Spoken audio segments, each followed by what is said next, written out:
Hello everyone, Dan here from the Next Issue Podcast. On today's video, I'll be doing a review for Rebel Moon, House of the Bloodaxe, #1.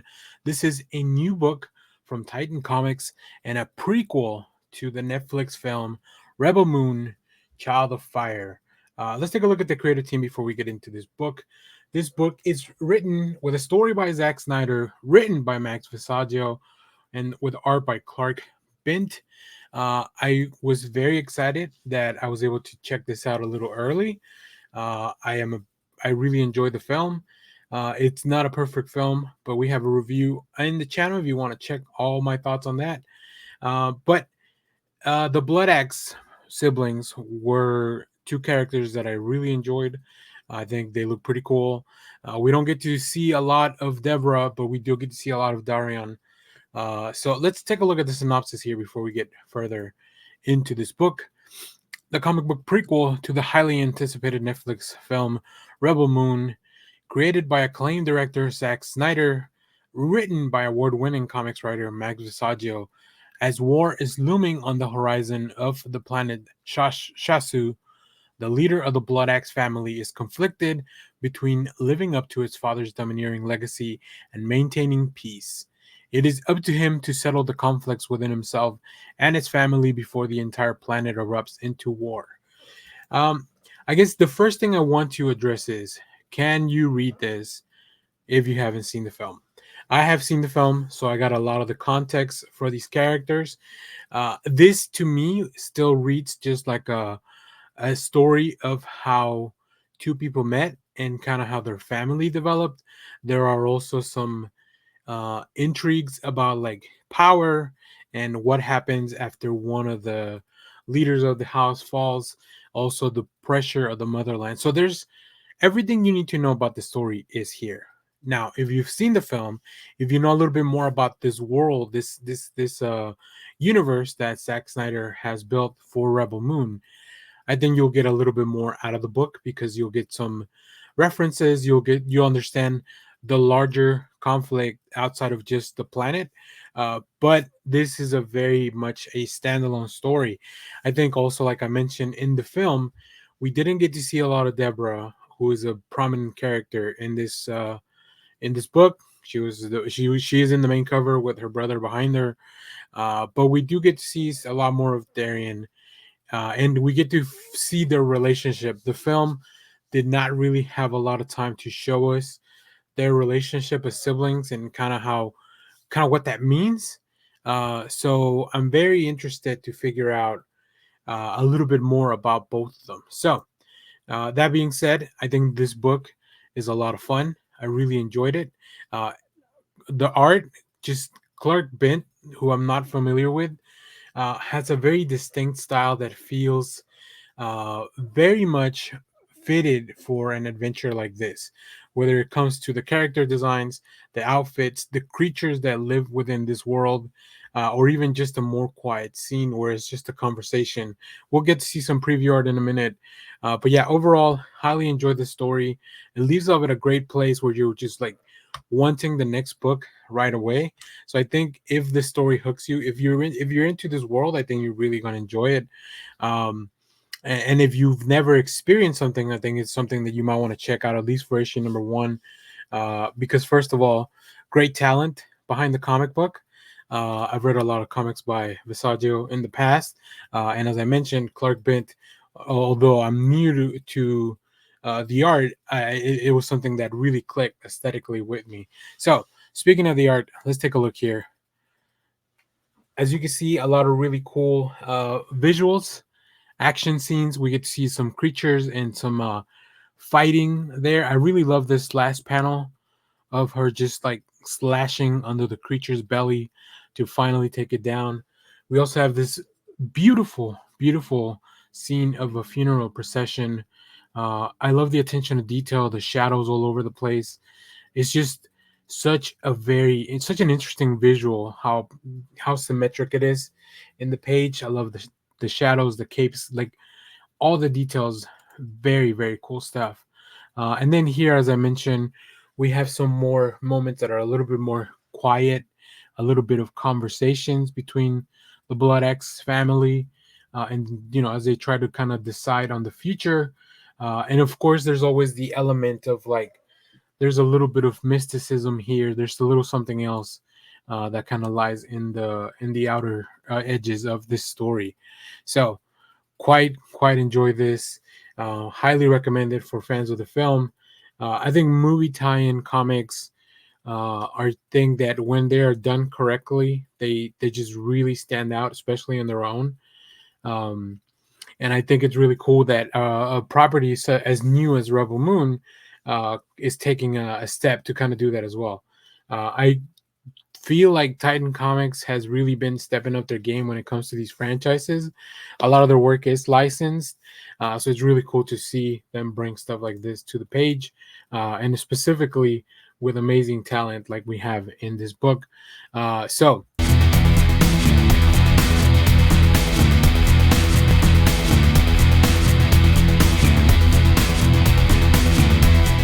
hello everyone, Daniel here from the Next Issue Podcast. On today's video, I'll be doing a review for Disney Villains Cruella de Vil #1 from Dynamite Comics. I am very excited to get into this book. I've been really enjoying the Disney Villains series over at Dynamite. But let's take a look at the creative team before we get into this book. This book is written and also with a main cover by Sweeney Boo, Mariana Puglia on art, Ellie Wright on colors, and Jeff Eckleberry on letters. Really, really exciting stuff. So, what is this book about? Of course, this book will follow Cruella de Vil after some of the events that we are already more familiar with, and that's what these books have been doing. We've seen Scar, that's kind of shown as a little bit of his motivations and kind of his plan, how he put it in motion. We've seen Hades, that kind of has a separate adventure from what we've seen in the film. We've also seen Maleficent, who tells us of a bit of a story of a run-in that she had in the past. So I think Disney villains are such fantastic characters that I'm glad that we're getting to see some more of these side stories. So in this specific one, the beloved Disney villain in her own fabulous series, even though there's absolutely no hard evidence that noted couture Cruella de Vil was ever involved in the theft of any Dalmatian puppies, her name has been ruined forever in all of the tabloids, and now her reputation in the fashion world is hanging by a thread, which is why she's willing to do anything to restore her good name, even stealing the royal family's priceless jewels. How will that restore her reputation, you ask? You'll just have to pick up this brand new entry in Dynamite's Disney Villains Adventures to find out, with a story by the astonishingly talented Sweeney Boo and interior art by continentally sophisticated Mariana Puglia. Disney Villains Cruella de Vil also features covers from the intensely fashionable Joshua Middleton. We'll see some more covers at the end of the video. Stay tuned for that. Yeah, very interesting premise. Not exactly where I thought this was going to go.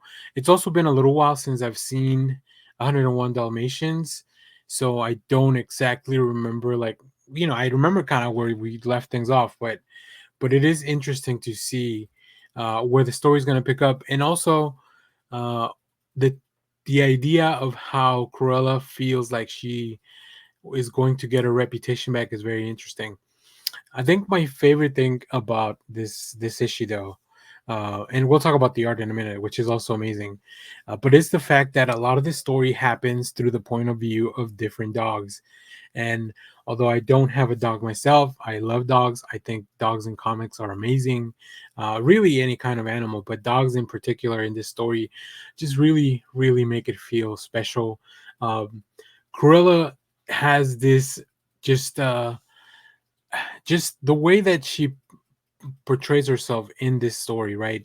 It's very much of a two-faced thing, and you can even kind of tell by the color of her hair, where she acts one way in front of the people, and obviously does a lot of more devious things behind the scenes. So it's a really fun to explore all those things. So let me pull up some of the preview art because, as I mentioned, Puglia's art is just so much fun.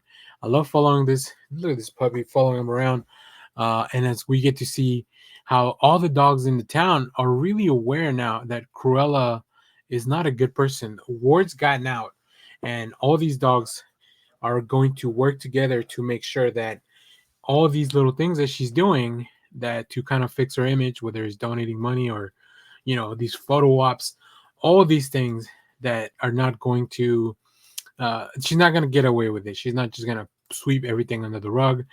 I love this long, long page of like the action of like these panels, how they're interspersed with the different point of view on the other side, and you get to see the real Cruella here, right? As she yells at the dogs to scram, and it's just that portrayal that I think Sweeney Boo really captures the voice of what I remember Cruella to be like. And like I said, this has been interesting because there's been a few interpretations of Cruella, whether it's the animated series or the Glenn Close live action movie, or even the prequel live action movie that we got with Emma Stone. Um, so it's a really fun character to play around with.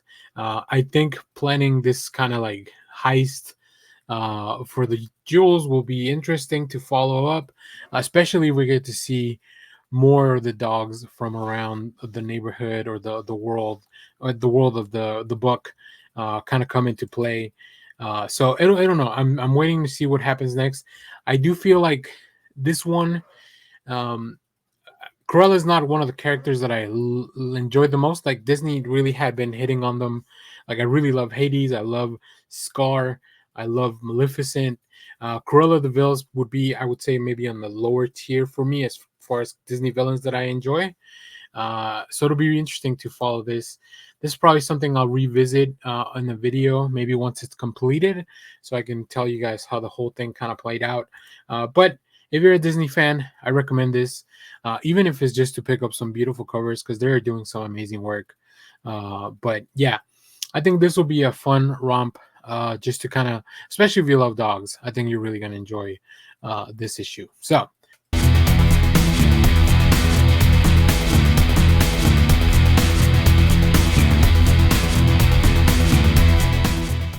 hello, everyone. Dan here from the Next Issue Podcast. On today's video, I'll be doing a review for Transformers #4. This is a new book from Image Skybound. Let's take a look at the creative team before we get into this book. In this book, we have Daniel Warren Johnson as both the writer and the artist, with colors by Mike Spicer, letters by Russ Wooten. Let's talk about the synopsis here before we get into this. When the Decepticons attack the Autobots at their weakest moment, an unlikely new hero joins the battle. With human and Transformer robot lives at stake, can Optimus Prime unlock the true power behind the matrix of leadership to save them both? The stakes on this book have never been higher. The Autobots have suffered major casualties. They are also very depleted when it comes to the forces. They don't have a source of energy to heal themselves, repair themselves, bring the other Autobots back to life. And in this issue, Optimus Prime will do what he must to keep the humans alive. Which is, I really love that relationship. In issue 2, Optimus Prime very quickly learned about the value of human life and how fragile lives are on planet Earth as opposed to on their planet. And Daniel Warren Johnson just really gets to the heart of that. But really, the thing I like the most about the book is the relationships that are being formed between the Autobots and the humans, between the Autobots and the team kind of coming back. We get a really cool surprise in this issue, and I feel like we're beginning to finally rally behind the Autobots. But of course, there's always something else, just off the page, awaiting to kind of screw up their day. So let's take a look at some of the preview art that I have, because it is some incredible stuff. Daniel Warren Johnson just doing some amazing work here. And let's kind of go through each of the pages. I love the details. I love that the way the conversation is happening between, Optimus Prime, as everything's kind of happening. They're heading to the hospital. I love when he's driving on this curve. The sound, even the letters are kind of like turning, which is really a really fun way to guide the reader's eye, and also show a lot of movement. I am curious, and maybe I'll try to tweet at Daniel Warren Johnson as to who colors the letters, because I know Daniel Warren Johnson draws a lot of these letters, like these sound effects, in the main pages, but is he in charge? Is that something that the colorist takes care of? Is there something that the letterist like? So is it Mike Spicer or Rose Wooten choosing how the letters will ultimately look in the book? Or what kind of effort goes into that? I just love these big sound effects. The big crunch. Uh, you know, Starscream just getting taken out here at the ankles. Just really interesting stuff. Of course, there's a lot of wrestling moves that we'll see. I just really love when that happens, and just look how gritty and how much detail goes into every single panel that Daniel Warren Johnson draws. It is just some outstanding stuff. Uh, I love it. I just every single panel of this book is amazing, and I would just love to have, if I ever get to have an original page from this book, I'm gonna probably lose my mind. But yeah, Daniel Warren Johnson and the team just really, really killing it. We've made several videos about the Energon universe, and we'll continue to talk about Transformers on a monthly basis as the books come out. Uh, I feel like we are on the verge of not only completing the first arc, but maybe kicking off a mini series to expand the world even further with the the Transformers. I know nothing has been announced, but we have an upcoming miniseries for Cobra Commander. We know that the Duke miniseries has also started. As you may have seen or not, this Transformer series ended up on my best of 2023, including some of the other guys as well on the channel. So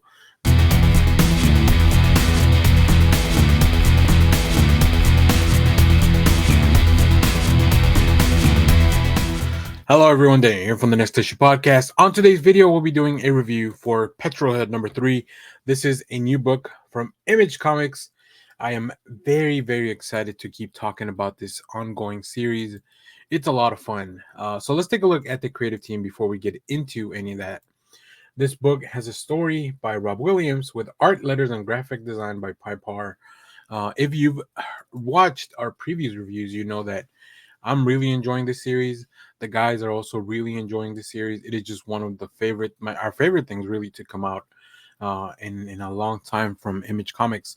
They have some pretty good ongoing stuff at the moment. So in this issue, escape from the smog zone and the fast and the robo furious. There's no escape from the O and the robo police. Petrolhead's beloved ride faces destruction. Lupa must make the toughest choice imaginable, and Petrolhead turns to his worst enemy for help. Watch out, Supercar Star is entering the race.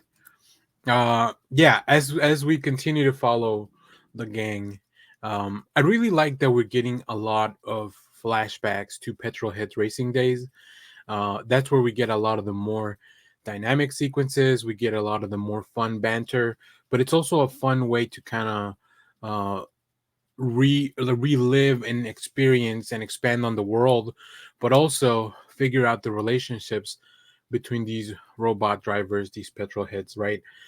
So when the synopsis mentions Petrolhead's fiercest rival, that's talking about Hybrid, because Hybrid, of course, is a robot that was a lot more successful.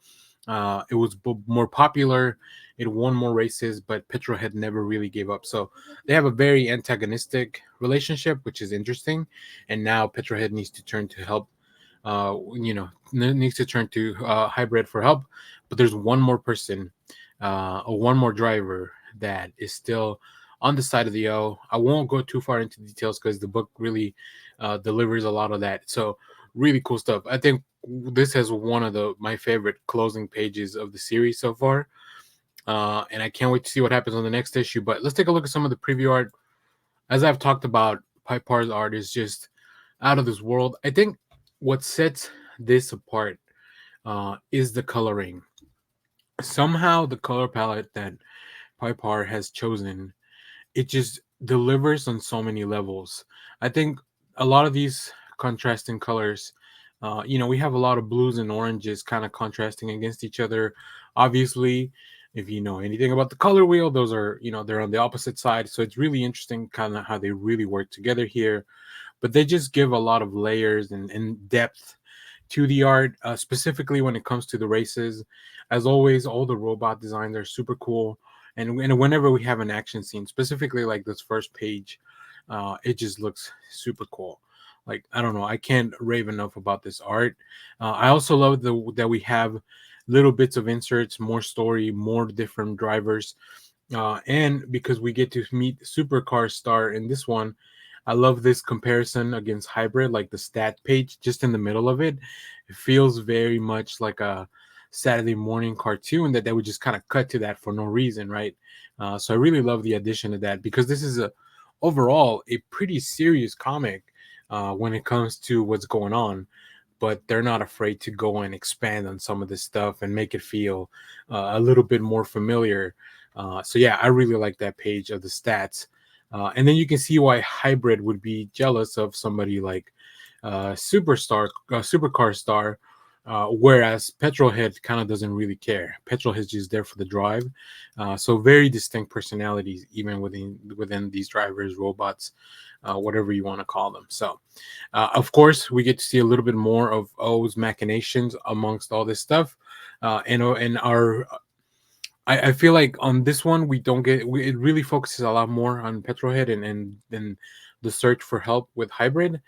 So hopefully we can get back to a little bit more of our other characters in the next issue, because they are also bring a lot of the emotional beats into this, where Petrolhead's more of a no nonsense type of character. So.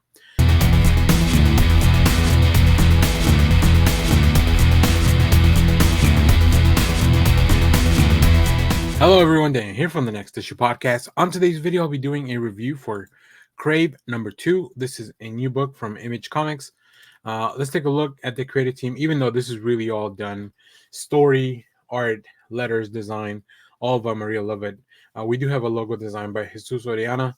But man, oh man, we do use that logo a lot too. So that's a very interesting contribution. So as you remember from the first issue that we reviewed on the channel, there's an app that's going around campus that's kind of helping people hook up with, it's kind of granting their wishes, but a lot of the wishes are really just to kind of hook up with different people. So very, very, very, like, it's just very intriguing. Of course, this is a very mature comic, so keep that in mind. This will be probably at the top shelves, or it'll be at my shops. They usually bag and board these prior to, so they're not just sitting on the shelves open. But in this issue, Hidden User has sent David a bunch of sexy photos of Alexandra. But who is this hidden user, and what will David do confronted with Alexandra in the library? Meanwhile, Albert and Sophia are still trapped in the elevator, but things escalate in the campus corridors. One really interesting thing that the book is posing here is that how many of the things that are happening are your choice, and how many of the things that are happening are being done by the app, by the Crave app, right? With Sophia and Albert in the elevator, like, we know that Albert likes Sophia, and they're starting to be like, is this because of the app? Are we stuck in the elevator because of the app? Is this like, like, am I supposed to make a move? Whereas the stuff that's happening with David is a lot more upfront, a lot more forward. The hidden user is pretty much telling, like, putting a lot of very, very explicit stuff in front of David that kind of leads to what happens in this issue. So once again, as I mentioned, this is a mature content book, so keep that in mind. There's none of the images that I picked for the video are that, but just keep that in mind as well. But I love Maria Lovett's art. It's very interesting how the book's kind of laid out, because it's looking through your phone as you're walking, like this scene where he's walking through the school, kind of ignoring everything around him because he's so focused on his phone. But then just all the little zoom ins on all the different students, as we kind of look around for some of the other people, how things can go wrong with the app as well. Specifically here with this girl that's kind of rejected by the person that she wanted to hook up with. How that works, but all these are just kind of faceless people, whereas David, of course, has more features built in, I think, and like drawn in. I think that's just a very interesting way to highlight that. And then when we get to see the people in the elevator, like, the tone, the mood, the angles, because this, it almost feels like we're looking through the security camera, very much giving the reader the experience of peeking in on all these little aspects that are happening, but then also that same aspect of like looking into somebody's private affairs. Also, it's taken apart in the book. So really, really interesting stuff. This one kind of ends on a very like high tension note because there are some things that are kind of being revealed, and of course there's a lot that happens in this issue. So once again, quite enjoyed this. I don't know where this is going. I don't know what we're gonna get out of this in the end, but I'm kind of along for the ride because of this really thrilling, interesting story, and of course the beautiful, beautiful art. So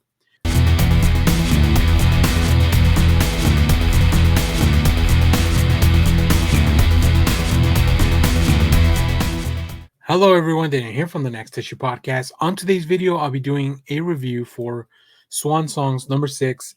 This is the conclusion to the Swan Songs anthology that we've been getting from ImageComics. Let's take a look at the creative team before we get into this book. This book is written by W. Maxwell Prince with art by Martin Morasso and letters by Good Old Neon. As you see, there are some colors, but not too many things. We do have Chris O'Halloran on a cover and some interior colors. But this issue, not only is it a loving parody of existing work, it's also the conclusion of the series. It's also very different than a lot of the previous books. So it was a really interesting journey. I don't know what's going on in the mind of W. Maxwell Prince, but I'm really, really on board because it's really, really a lot of fun. So in this issue, The End of the Sidewalk. The end of the series about endings is here. The team behind Ice Cream Man creates something only they could, a dark, morose take on a beloved children's poems. And it's an Ice Cream Man crossover, of course, a parodic play with the near-perfect rhyme scheme, the terminal issue of a bunch of terminal issues. The end is here. We hope you enjoy our swan song. I did. I really did. I don't even know what to say about this specific issue because it's so different than anything I've ever read. It's such a fun take on the genre, such a interesting approach to doing this work. It doesn't even feel like a comic, of course. It really feels like a children's book or a children's book of poems. But there is a story that you do follow along, and it is a weird story. It's creepy. If you have read Ice Cream Man, you know exactly the type of story that you're about to get.